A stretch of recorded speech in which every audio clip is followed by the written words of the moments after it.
As you can see, I'm not worried about my electric bill this month.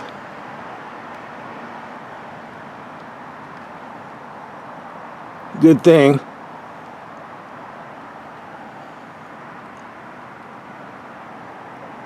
Ho, ho, ho.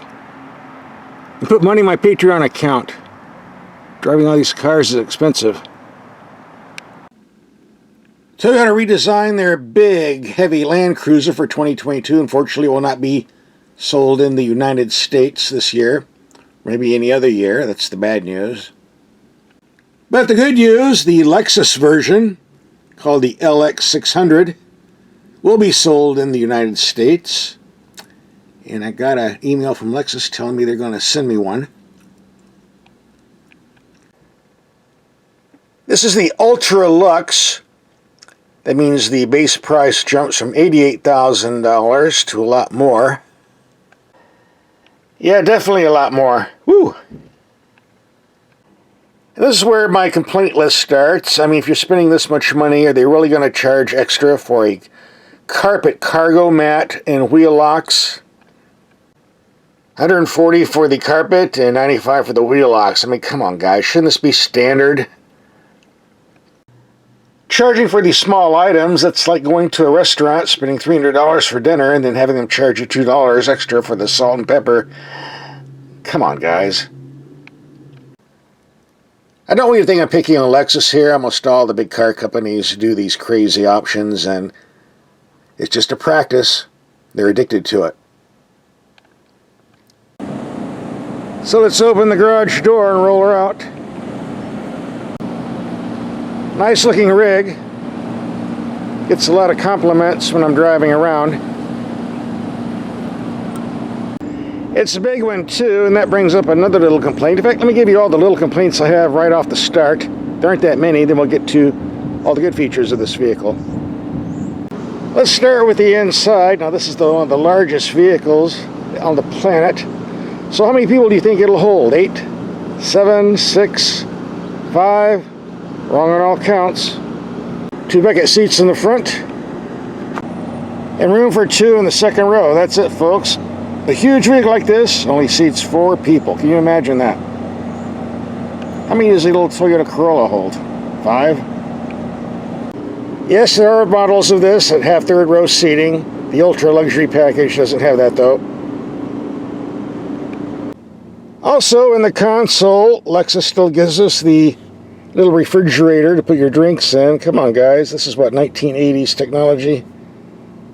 If you want to put your drinks in something, you buy a little $5 Igloo at Sportsman's Warehouse. I mean, come on. This just takes up a lot of space. But it does keep my wallet nice and cold and my money in cash.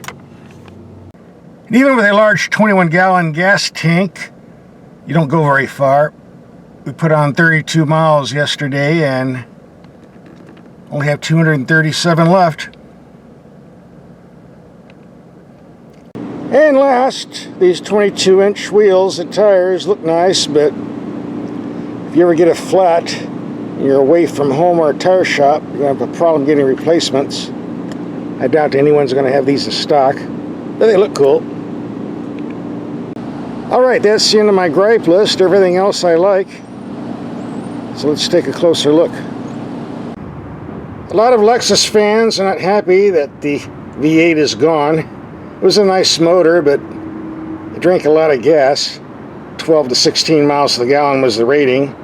It replaced with this 3.445 liter V6, putting out 409 horsepower, 475 or 79 pounds-feet of torque. And fuel economies rate 17 to 22 mpg. So quicker, faster, more fuel efficient. What's not to like? And you need that torque too, because even though Lexus claims this new redesigned LX is 400 pounds lighter, the difference between 6,300 pounds and 5,900 pounds, well, come on. Not that much, right? And yes, by the way, in all our videos, we take the headlights out in the dark and see how they perform and do night driving. We already did a video on that on YouTube. If you missed it, you'll see it on part 3 of this video. And by the way, if you want to put a trailer hitch on here, you can tow up to 8,000 pounds. Let's take a look at the cabin. We got a large info screen on top, another info screen here on the bottom. Traditional stick shifter. I think this is the locking differential, traction control, raising or lowering the suspension, which is an optional feature. And for serious off-roading, the crawl mode, and I forgot what this does. MTS. I'll have to look that up in the manual. And I don't know why this drive mode button's here, because the drive mode is selected here. Comfort, Eco, Sport, Sport Plus. And the tire selection also shows up on the gauge cluster. Appears we have 6. And in mixed commuting, here's our fuel economy. About 1 mpg better than what we got on the V8 last year. And let's take a look at this fancy second row. No bench seat here.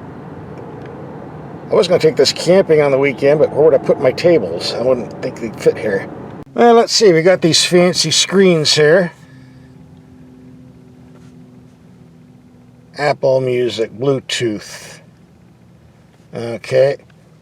And what do we have here? Audio, climate, seat, relaxation. I'm told these are massaging seats. Ooh, full body refresh. Lumbar.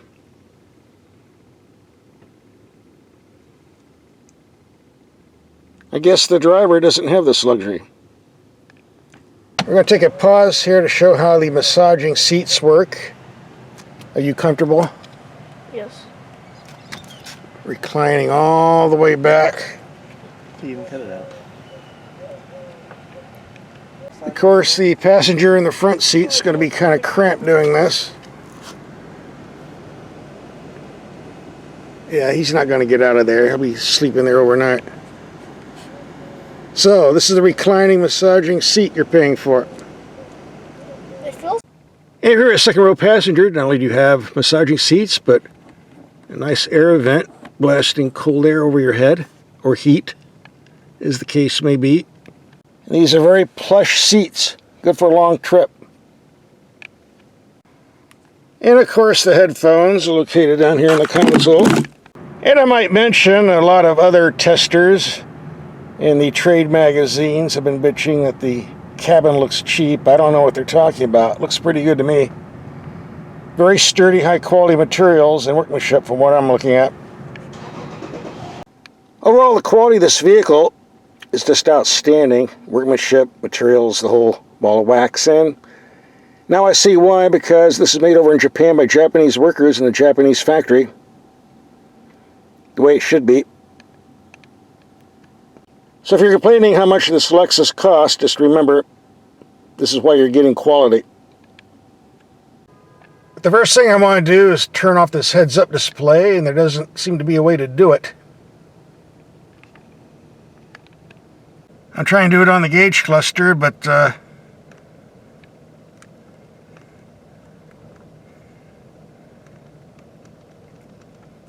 doesn't seem to be a way. Make a comment in the comments section, but probably too late for me to know by then. So we'll just have to jam it up. There you go.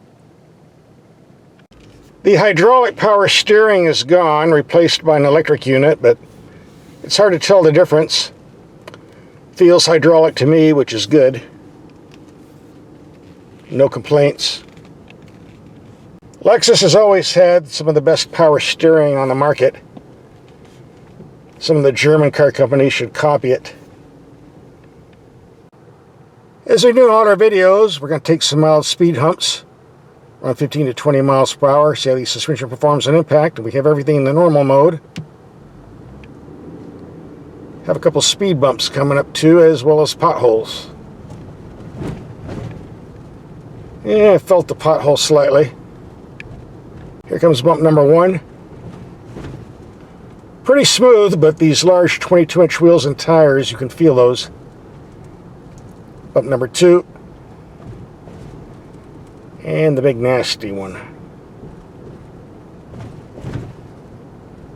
Once again, the shocks are very smooth, but these tires are very large. And by the way, the steering wheel can be adjusted normal or sport, separate from the drive mode system. Right now I have it in the sport mode. The old V8 engine in the previous Lexus models was a nice motor, very reliable, decent power, but this V6 turbo is far better. Maximum torque at 1600 RPM. Yeah, really pulls the weight well.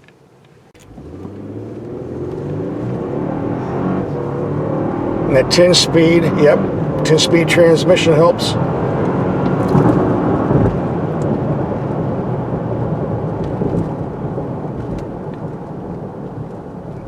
This definitely has enough power now, no complaints.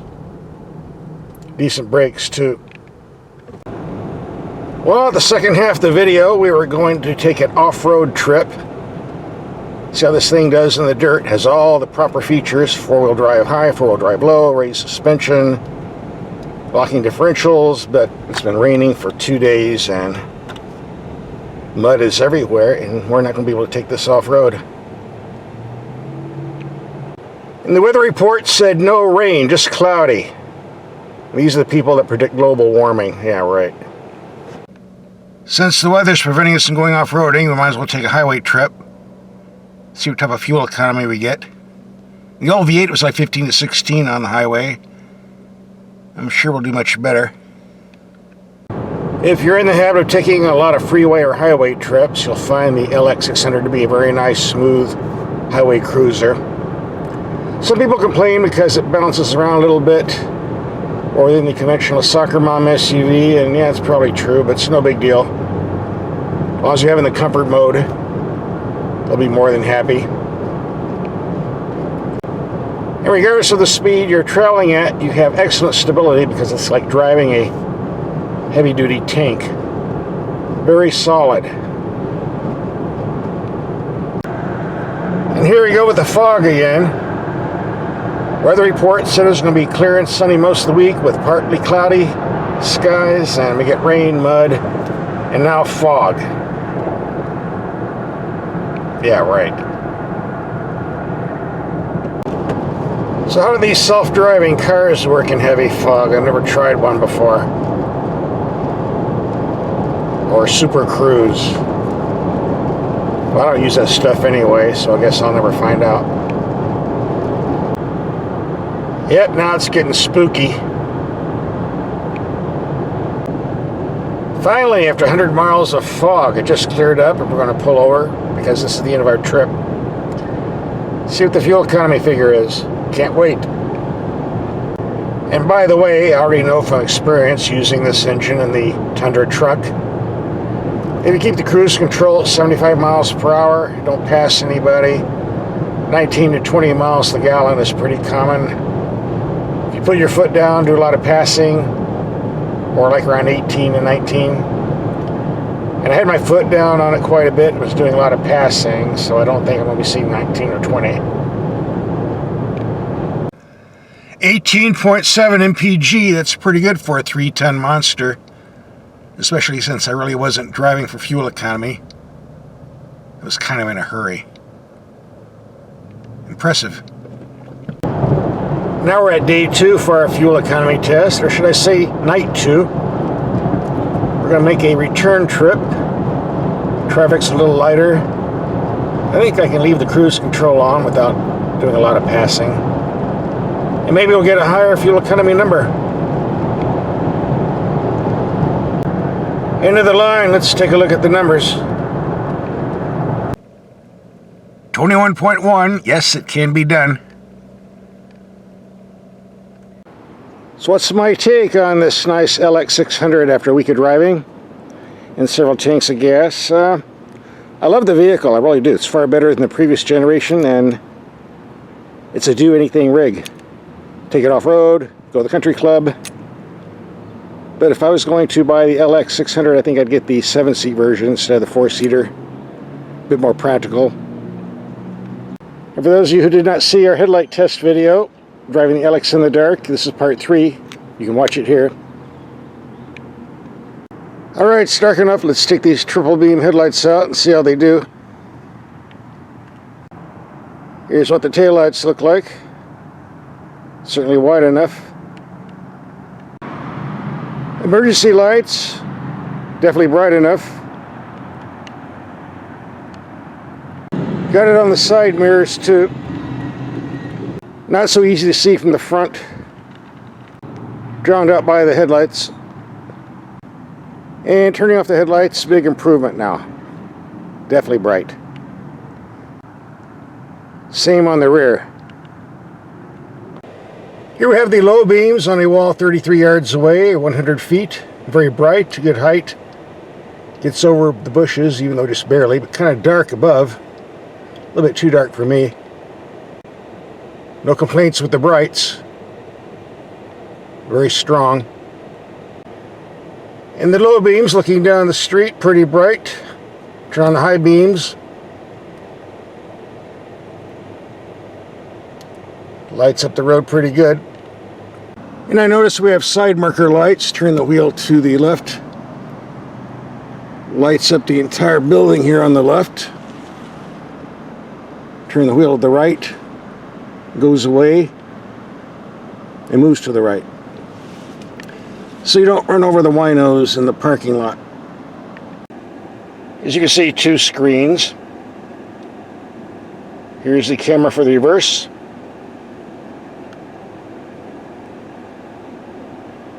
Another info screen down here. It lights up pretty good, nice clarity. And the gauge cluster, very sharp appearance. It changes colors when you're doing the drive mode selection.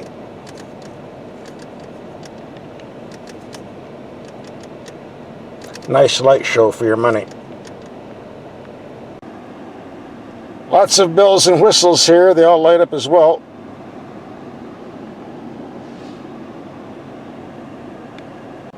Here's the door panel controls.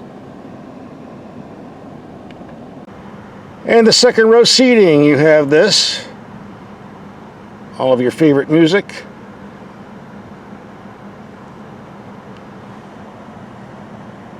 Very comfy seats, by the way. In fact, these seats have a massage feature, which is on the control panel between the seats.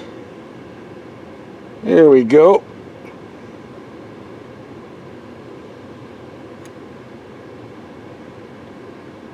And when you get in, the rocker panel lights up with the Lexus emblem to remind you what you're driving.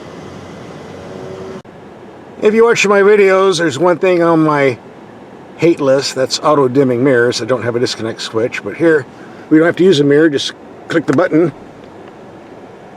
And we have a rear view camera giving a very wide view. Looks a lot more clear in the daytime than at night. But it's good enough at night if you keep the outside lens clean. Hard to do in a dusty environment like the desert. And that rear view camera system comes real handy in heavy city traffic.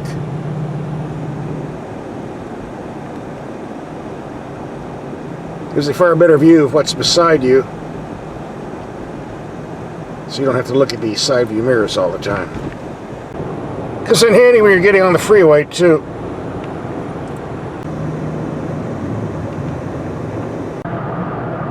Well, haven't even gotten on the street and we got heavy fog already.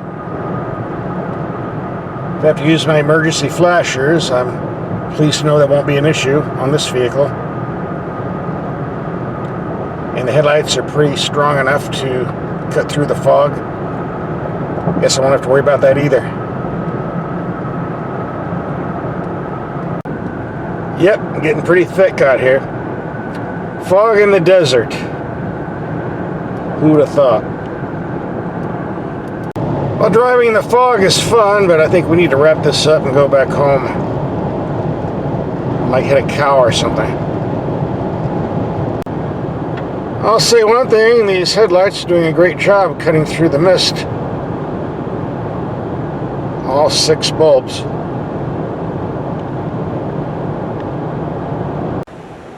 If you're in the habit of driving down dark, dingy streets, these lights will do just fine. Plus, we're driving a vehicle that weighs 6,000 pounds, so whatever you hit is going to get the worst of it, right? This is a very nice headlight system and a very nice vehicle. I'm very impressed.